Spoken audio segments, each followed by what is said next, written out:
Welcome to my harp studio. My name is Victoria Hughes of VictoriaHarpist.com, and I am a San Francisco Bay Area harp teacher.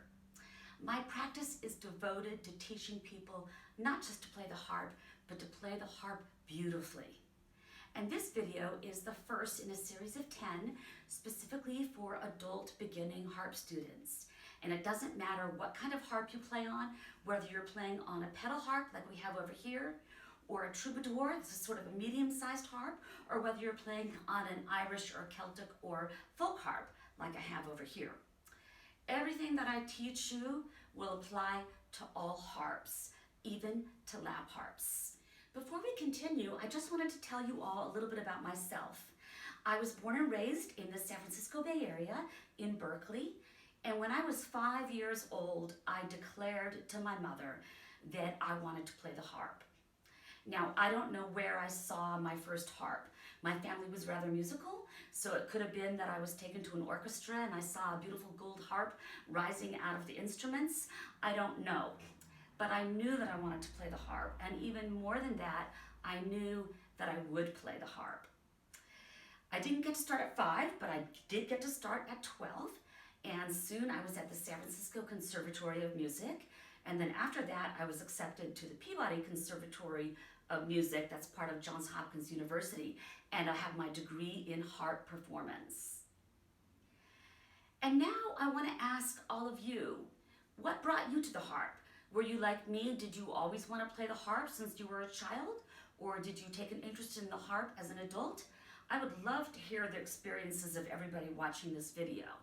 If you would just put it down in the comments below, what brought you to the harp? Then we can all read about each other's experiences. All right, this first lesson is going to be on how to sit at the harp properly and how to hold our harps properly so that we can play beautifully but not get tired and not get injured. I want to start with explaining about the parts of a harp. So first of all, we have the sounding board. And on a harp, a sounding board has the front, this is the front of the sounding board, and this is the back of our sounding board, and this is where our sound comes from. Harps have a column. This column is slightly bowed because this harp sort of sways both ways between being a pedal harp and being a Celtic harp. All harps have a crown. You'll see over here on my pedal harps there's a crown. Celtic models simply have a point at which the height is the tallest. And this part here is called the harmonic arch. And this is what makes a harp a harp. And in back of the harmonic arch, this part of the harmonic arch, some people call it the neck. And necks are very important on harps. They are built off to the right so that to allow us room to hold the harp on our right shoulder. But now let's start discussing about what to sit on. It's actually very important what you sit on your harp. So if you're playing a big pedal harp, a big concert harp, you are going to want to get a bench that sits you as high as possible. With harps, any kind of harp, we really want to have it so that our field of vision looks out directly at our hands. Now, for those of you that are taller, of course, you'll be sitting further up, especially on a Celtic harp or a medium-sized harp like this. And there will be some looking down at your hands. But basically, with all harps, we want to try to get our hands so that it's in our field of vision and so that our body becomes one with the harp looking forward. Now, I am sitting on something that I really recommend, and it's a keyboard bench.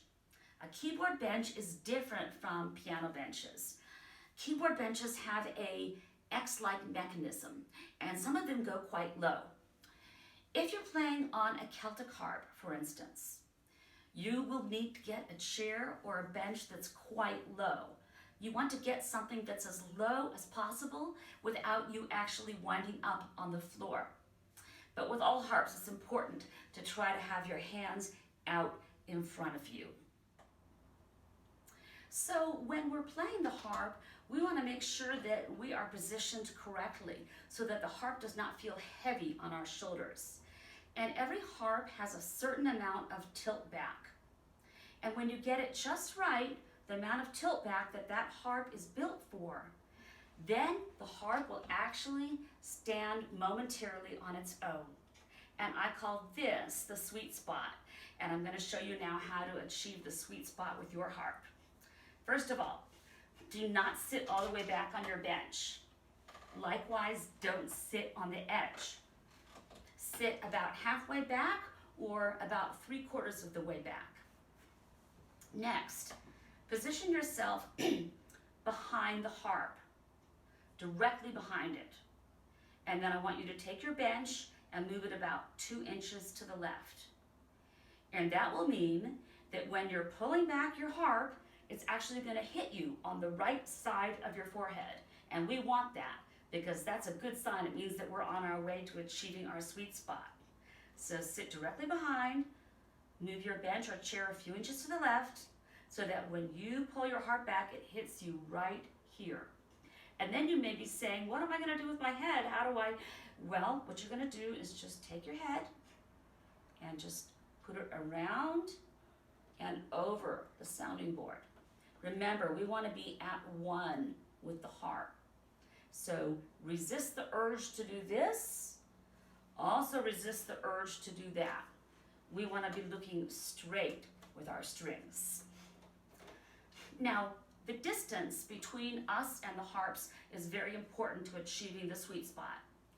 If we have the harp tilted too far back, we get this. This feels very heavy right now. Feels like about 40 pounds on my shoulder. If I was playing a pedal harp, it would be 80 or 90 pounds on my shoulder. So this won't work. The harp is tilted too far back. Likewise, we don't want to be too close to the harp because then it wants to jump this way. So we don't want it too close to us and we don't want it too far away from us. We want to find that spot in between, the sweet spot. So with the sweet spot, again, make sure you're positioned behind the harp, a few inches to the left. Just do some experimenting with your harp. Does it stand up here? No, it goes forward, okay? Is this no, it's too heavy, okay? You want to be able to find the sweet spot, and when you've found it, it will stand up by itself. And once you've found the sweet spot, you will just allow your harp to fall back 2 to 4 inches to your shoulder. So sweet spot and then back. And this harp feels completely weightless on me. It feels like a feather. I am so comfortable now, and I will be able to play beautifully now. And when you find your sweet spot on your harp, you too will be able to play beautifully. I want to say thank you all for joining me. My next lesson, we're actually going to start playing the harp. It'll be on correct hand position and actually how to strike the strings.